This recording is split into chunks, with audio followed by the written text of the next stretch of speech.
D'abord, nous sommes allés là-bas parce que depuis le début, on réclame un changement de politique. On veut que ça change. Les Français veulent que ça change. Que ça change dans leur vie, que ça change pour leur pouvoir d'achat, que ça change pour leur retraite, que ça change pour leur service public. On veut ce changement. Et nous sommes venus le dire ici au président de la République pour dire qu'il faut un changement de politique. Ça passe par un changement de Premier ministre et par des nouveaux ministres qu'on n'a pas encore vus, parce que là, ça fait 8 ans qu'on voit les mêmes et qui tournent dans les ministères avec la même politique.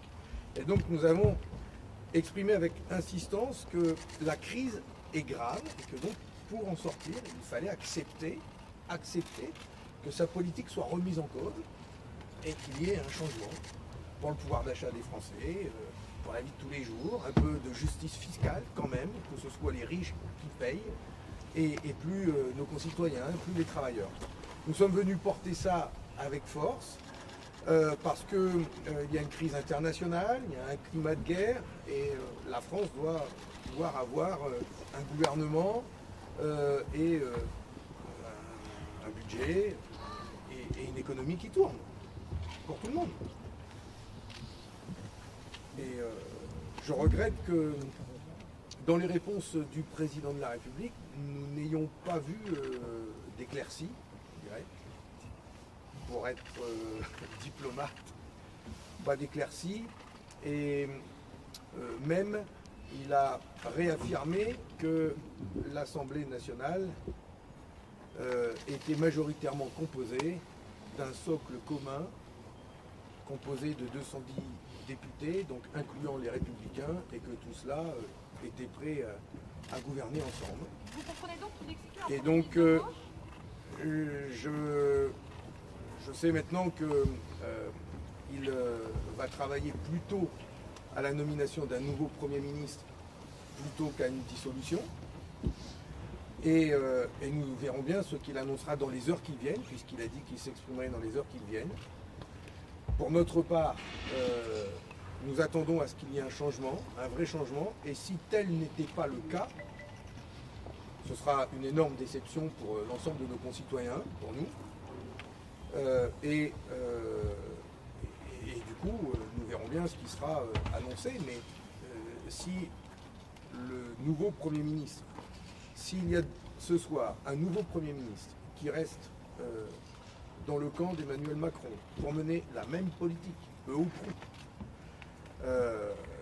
nous ne pourrons pas l'accepter parce que les Français ne l'accepteraient pas, ne le comprendraient pas non plus. Ça fait 8 ans que nous nous battons contre ces choix politiques. Ça fait 8 ans que nous contestons une politique qui a été faite de cadeaux aux plus riches et de politique d'austérité pour le peuple français. Il faut y mettre fin et donc nous demandons ça tout simplement. Le président de la République l'a bien entendu, maintenant c'est lui qui décide. Le président a dit qu'il allait s'exprimer dans les prochaines heures. Il a dit qu'il s'exprimerait dans les prochaines heures, en tout cas qu'il s'exprimera, qu'il déciderait dans les prochaines heures. Donc il décidera dans les prochaines heures.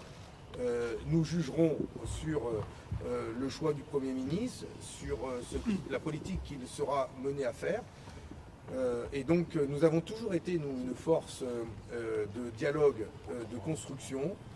Nous avons toujours été dans l'état d'esprit d'arracher des victoires pour le monde du travail, pour les salariés, pour les retraités. Donc nous serons toujours dans cet état d'esprit. C'est pour ça que nous sommes là, pour essayer de faire bouger les choses dans une Assemblée nationale où personne n'a de majorité absolue. Donc il faut savoir dialoguer, trouver des chemins pour s'en sortir.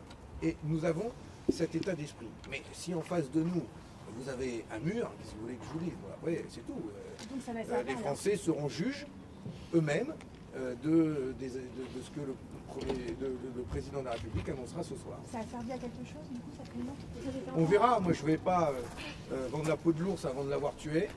J'espère toujours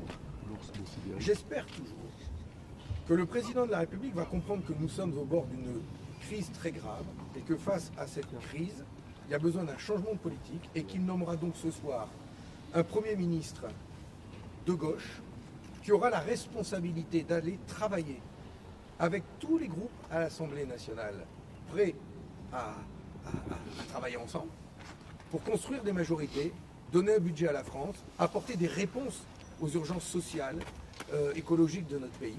Et donc, je veux garder cet espoir, parce que je veux rester optimiste, et que je suis combatif, et je me battrai toujours pour ça, dans cet esprit-là. Mais c'est lui qui a les clés, et donc on verra bien. Qu'est-ce qui sort sur la réforme des retraites? Sur la réforme des retraites, ce qui est important, c'est que tout le monde accepte, tout le monde dit que c'est un sujet qui reste aujourd'hui au cœur du débat. C'est un sujet. Et c'est bien parce que ça fait plus de 2 ans maintenant qu'on se bat, nous, contre cette réforme qui a été imposée brutalement à nos concitoyens. Et je pense aujourd'hui aux 400-500 000 salariés qui auraient dû partir en retraite et qui sont aujourd'hui de bosser 2-3 trimestres de plus. Et donc ce qui est bien, c'est qu'on a réussi à imposer le fait que cette réforme doit être rediscutée. Le président de la République l'a bien entendu.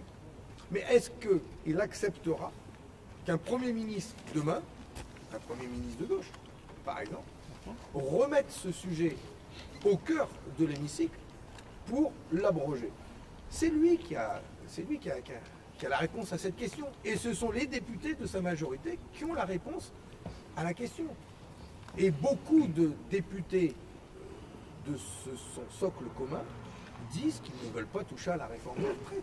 Qu'est-ce que vous voulez? Moi, chacun sera face à ses responsabilités quand il aura nommé le Premier ministre. Et si c'est un Premier ministre de gauche, il y aura tout de suite du changement, puisque l'abrogation de la réforme des retraites sera sur la table. Parce que tout de suite, nous annoncerons des mesures de justice sociale. Il y aura des hausses de salaire, des hausses de retraite, et il y aura des mesures de taxation des plus riches pour pouvoir financer les mesures de justice sociale. Si un Premier ministre est nommé ce soir, il y aura toujours, tout de suite, des mesures pour nos concitoyens, pour le monde du travail, pour nos services publics et pour abroger cette réforme des retraites. Si ce n'est pas le cas, ce sera la même politique que ces 8 dernières années. Donc, les Français jugeront. Merci, je vous laisse. Merci beaucoup.